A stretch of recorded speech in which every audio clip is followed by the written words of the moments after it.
national security, by far the biggest category of discretionary spending, $858 billion is what was in the NDAA for 2023. Defense stocks have been hit especially hard. Contractors like Northrop Grumman, General Dynamics, L3Harris, and HII, which is a military shipbuilder formerly known as Huntington Ingalls, are all down double digits this year, with selling accelerating over the past month. Some stocks have even fallen to levels that were last seen before the start of the Ukraine war. If a default were realized, government contractors would feel it swiftly and deeply. But even if that doesn't happen, and many believe it won't, at least right now, analysts say the issue is the broader budget implications. The worst case, military spending gets cut. The best case, or at least a base case, next year's budget gets delayed, with the government again operating on a continuing resolution, which could inflate program costs, delay new ones, and prevent production increases.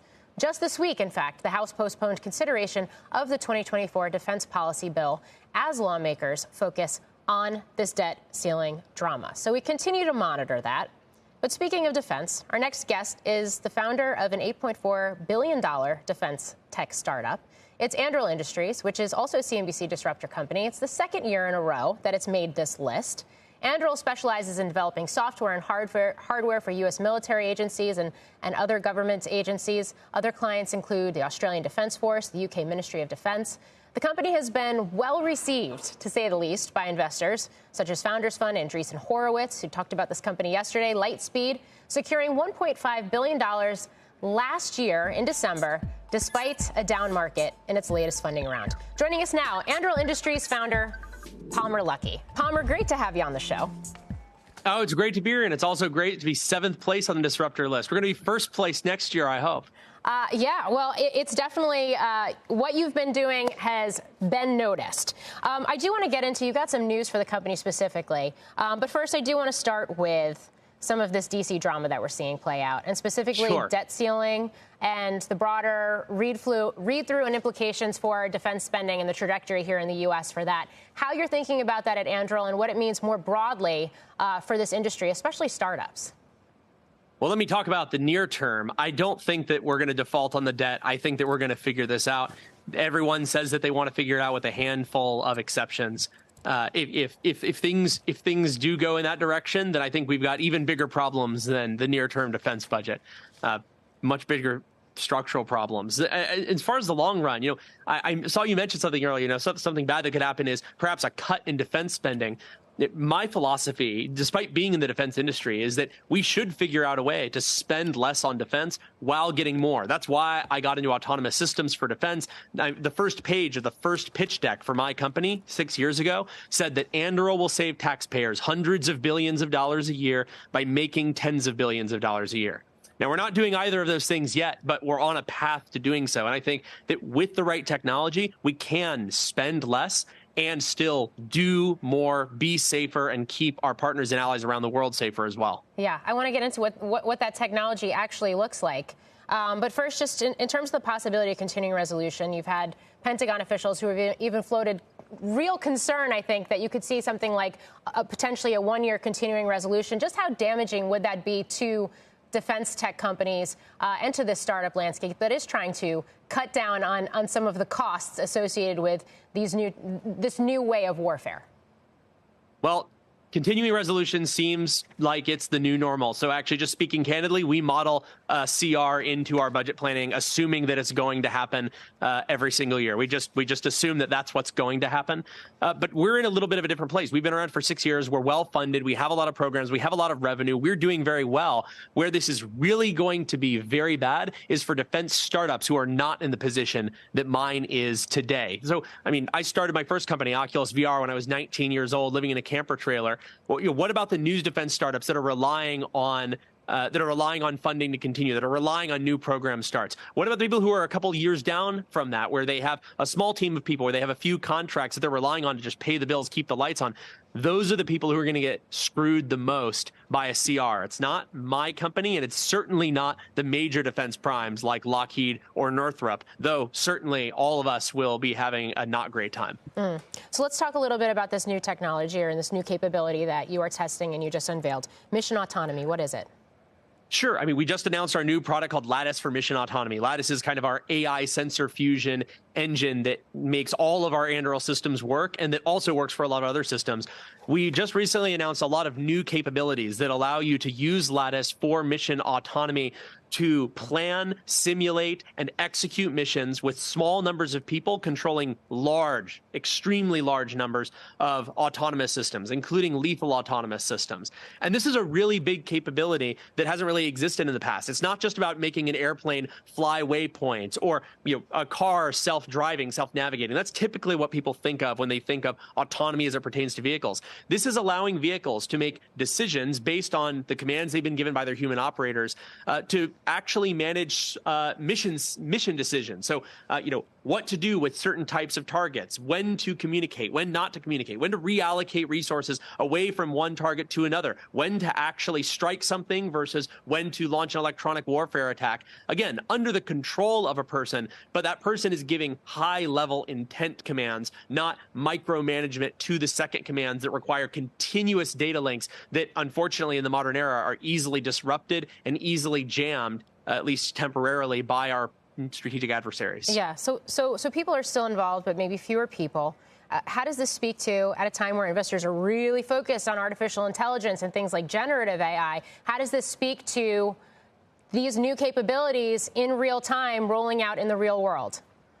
Well, honestly, I feel like the last year has been the two-part Palmer Luckey I told you so tour. I mean, I started an AI company 6+ years ago when it wasn't hot to start an AI company. And now everyone is agreeing, everyone's recognizing that autonomy can be applied not just to research or science, but also to real problems, defense problems, education problems, finance problems, even, as kind of large language models have demonstrated, the problems of just writing stuff that sounds good. And I would say that's on top of the fact that when I started Anduril, there were a lot of people who insisted that we lived at the end of history, that conflict was over. There's not going to be any more large-scale conflict, so we don't need better weapons. I think the war in Ukraine has shown that that is not the case.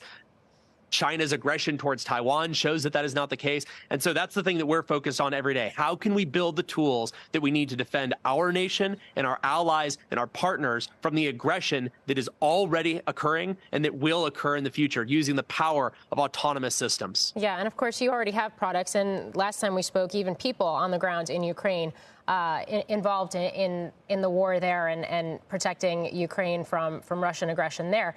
The unintended consequences of some of these new technologies as they are deployed. I mean, there was a very dramatic analyst note just today from BCA, and there's a lot of qualifiers to this note, but it basically says that we're going to be blindsided by how quickly AI transforms society and the economy, and that, quote, assuming that humanity survives the transition to super intelligent AI, the impact on growth could be comparable to what first occurred during the agricultural revolution and then the industrial revolution. So how do you see this evolving when we're talking about war fighting? And what are the types of guardrails or types of rules of the road that you or even regulators need to put in place because of possible unintended consequences? I think that there's a lot of people who imagine that the military has some of the loosest rules around AI or they haven't gotten their head around it. The reality is there are people who have been thinking about these ethical implications for decades. And so while a lot of people are struggling with these for the first time, they're first now learning about these ethical challenges, the people who have been thinking about the ethics of autonomous systems going back to even to the Vietnam War, I mean, we have radiation-seeking missiles that seek out autonomously sites and strike them. We have things like CWIS and CRAM systems that protect our military bases and our ships that autonomously fire on anything that's incoming. The ethical implications of this have been thought out and turned into real doctrine decades ago. And so I think the military is actually an area where we don't need to worry so much about, figuring this out as if it's Pandora's box opening for the first time. Now, in society writ large, that's where I think things get interesting. I don't think the economists, I don't think the writers, I don't think the entertainment industry have been preparing for AI the way that the military has for decades. And with that said, there are people who want to pause AI development for 6 months. I think that that's extremely dangerous because there are certain countries that are not going to go along with that. Any kind of pause that we do right now is going to ensure that we are 6 months behind those adversaries at a minimum. And in a world where China is ramping up to invade Taiwan, destroy our supply chain of integrated circuits, and end our high technology way of life, we need to take that very seriously and realize that 6 months is not something the United States can afford to give up. Yeah. I do want to shift gears here finally with you and just touch on the expiration of Title 42. don't want to get into any of the politics on that. That's not what CNBC is for. But we are seeing a reported surge in migrants at the southern border. We've seen troops deployed. Anduril's a contractor at the southern border. You've basically been building what's essentially a virtual wall. How does technology and how can technology help to address and mitigate what has been a crisis at the border literally for years? Well, the thing about the systems that we build is they provide awareness of what's crossing the border in both directions. And I think that people often conflate these two things. They think that immigration policy and border security are inherently the same thing, but they're not. Even if you change immigration policy in an extreme way, imagine that anyone who crosses the border is immediately given full citizenship in the United States. I'm not saying that anyone's seriously suggesting such a thing, but even if that were to be your policy, you still want border security. You want awareness of weapons moving back and forth across the border, cash moving back and forth across the border, narcotics that are moving back and forth across the border, people who are being trafficked back and forth across the border. I mean, you want to be aware of these things. And so I think the key is we need better technology on the border, not to enforce any particular immigration policy or decision, but because we want people to be safe. We don't want criminals to operate with impunity. We don't want drugs and weapons and cash and worse to be going back and forth across our border without us knowing about it. And so, look, the policy side of this is very complicated on the immigration side. But I think on the border security side, there's a reason you see strong bipartisan support for securing the border through awareness of what's happening and through responding in the right way to what's happening. All right.